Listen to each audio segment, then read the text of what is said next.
Mother's international academy में आपका स्वागत है। सुप्रभात बच्चों, मैं सपना आपकी हिंदी की अध्यापिका हूँ और आज मैं हिंदी पाठमाला का पाठ 1 पढ़ाने जा रही हूँ।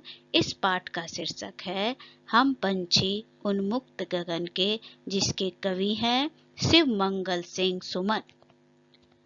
मैं आपको एक एक लाइन पढ़कर समझाऊंगी। पाठ 1, हम पंछी उन्मुक्त गगन के। हम पंछी उन्मुक्त गगन के, पिंजर बंद न गा पाएंगे। कनक तीलियों से टकराकर पुलकित पंख टूट जाएंगे। हम बहता जल पीने वाले मर जाएंगे भूखे प्यासे। कहीं भली है कटुक निबोरी, कनक कटोरी की मैदा से। हम पंछी उन्मुक्त गगन के। कविता में कवि शिव मंगल सिंह सुमन जी पक्षी के माध्यम से मनुष्य जीवन में स्वतंत्रता के महत्व को दर्शाया है। कविता में पंछी अपनी व्यथा का वर्णन करता हुआ कहता है कि हम पंछी स्वतंत्र आकाश में उड़ने वाले हैं। हम अपना गाना पिंजड़े में नहीं गा पाएंगे, भले ही पिंजड़ा सोना का क्यों ना हो। हमारे आकाश में उड़ने वाले पंख इससे टकराकर टूट जाएंगे, हमारे कोमल पंख टूट जाएंगे। हम बहता हुआ पानी अर्थात नदियों का पानी पीने वाले हैं। हमारे लिए सोने की कटोरी में रखी हुई मैदा से कहीं भली नींव की कड़वी निबोरी है। हम भूखे प्यासे मर जाना पसंद करेंगे, न कि पिंजड़े की गुलामी जीवन जीना, है ना। तो यहाँ पक्षी क्या कह रहे हैं कि हम पक्षी हैं, हम उन्मुक्त मतलब अपने गगन आसमान में उड़ने वाले हैं। हमें पिंजड़े में बंद मत करो, हमें अच्छे अच्छे भोजन मत दो।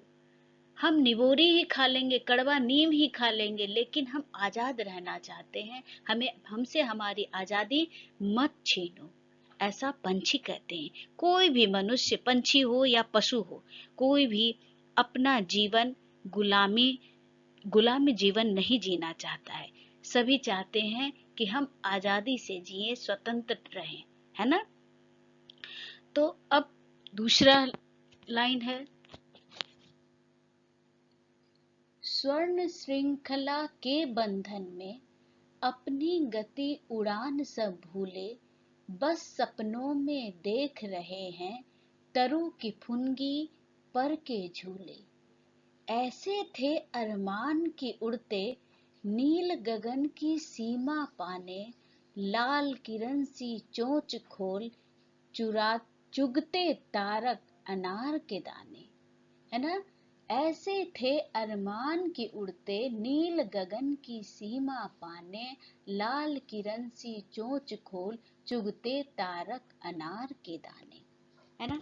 कविता में पंछी कहते हैं कि हमें सोने के पिंजड़े में बंद कर दिया गया है।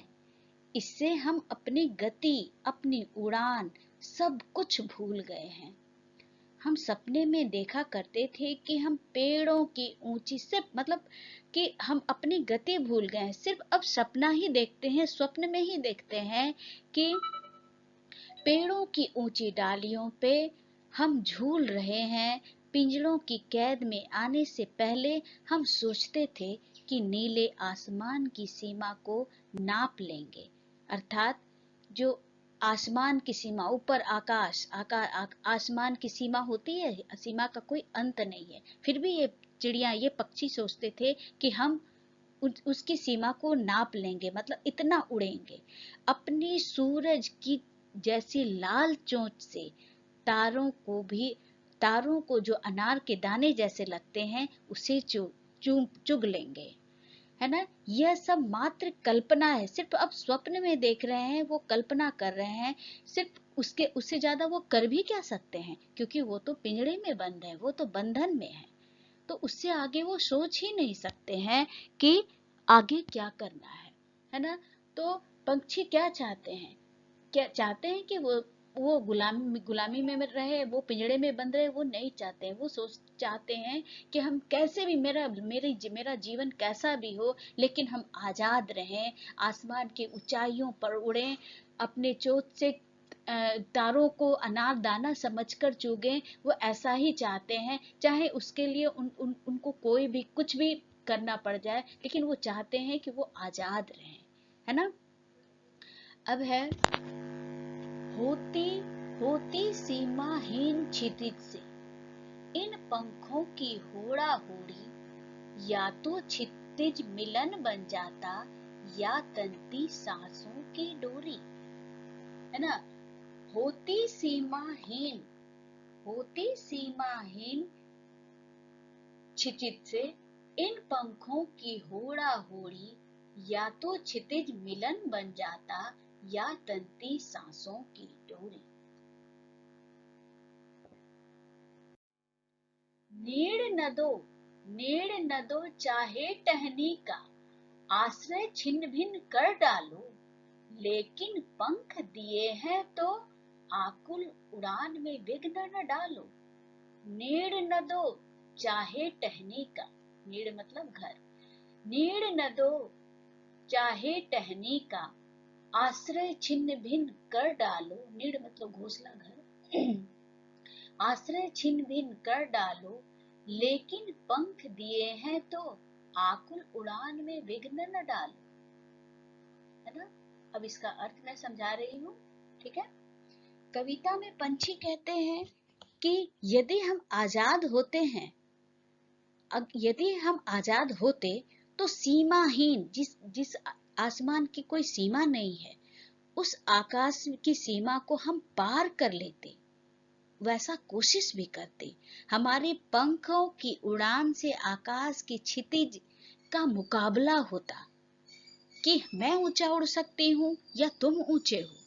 हम आकाश की ऊंचाइयों को माप पाते, नाप पाते, या ऐसा करने में चाहे हमारे पंख ही, हमें हमारे प्राण ही पैखुड़, हमारे प्राण ही क्यों नहीं चले जाते, लेकिन हम ऐसा करते। पंछी ये भी कहते हैं कि हमें भले ही रहने का स्थान नहीं दो, हमारे घोंसले को नष्ट कर दो, हमारा आश्रय छिन्न भिन्न कर दो, लेकिन अगर हमें पंख दिए हैं तो उड़ने में विघ्न तो नहीं डालो, हमें उड़ने तो दो, क्योंकि ये हमारा जन्म सिद्ध अधिकार है, उड़ना हमारा अधिकार है, इसमें विघ्न नहीं डालो, हमें उड़ने दो। इसलिए हम आप बच्चों से कहते हैं कि किसी भी पशु पक्षी को पिंजड़े में बंद करके नहीं रखना चाहिए। आजकल का ये फैशन हो गया है कि बहुत सारे लोग कुत्ता हो, कोई कुछ लोग बिल्ली को भी पालते हैं, तोता तो बहुत सारे घर में हम देखते हैं कि तोता पाला जाता है, लेकिन क्या ये सही है?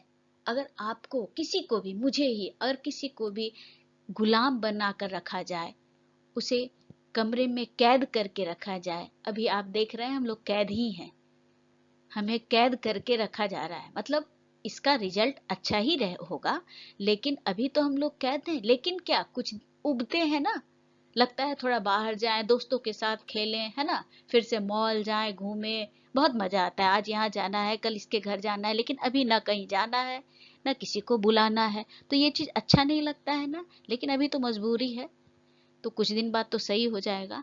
तो पंछी के लिए तो ऐसा नहीं है ना, पंछी को तो लोग शौक से, शौकिया ये करके रखते हैं कि हमारे घर डॉगी है, बच्चे भी तो बहुत खुश होकर बताते हैं मेरे घर डॉगी है, ये नाम है, ऐसे करती है, वैसे करती है। तो क्या ये अच्छी चीजें हैं? कुत्ते को पालना, है ना, किसी को भी पालना, तोते को पालना, किसी पशु पक्षी को पालना अच्छी चीजें नहीं है, क्योंकि उनका उनका पक्षी को हम पालेंगे, उनका काम है उड़ान भरना, वो तो उड़ान ही भूल जाएंगे। आप किसी भी पक्षी को आप देखिएगा कि 1 साल 2 साल 3 साल, तोते को ही देख लीजिएगा, अगर आप 3-4 साल पिंजड़े में उसको बंद कर देते हैं, इसके बाद उसको छोड़ दीजिएगा, देखिएगा वो उड़ना भूल जाता है, क्योंकि उसने कभी ये कोशिश ही नहीं की है ना। छोटे से पिंजड़े में वो क्या कोशिश करेगा, वो उड़ ही नहीं सकेगा। और ऐसा नहीं करने और उसको छोड़ दीजिएगा, वो उड़ नहीं सकेगा और किसी न किसी पशु पक्षी का वो ग्रास बन जाएगा, किसी न किसी पशु का वो भोजन बन जाएगा और उसका मौत हो जाएगा।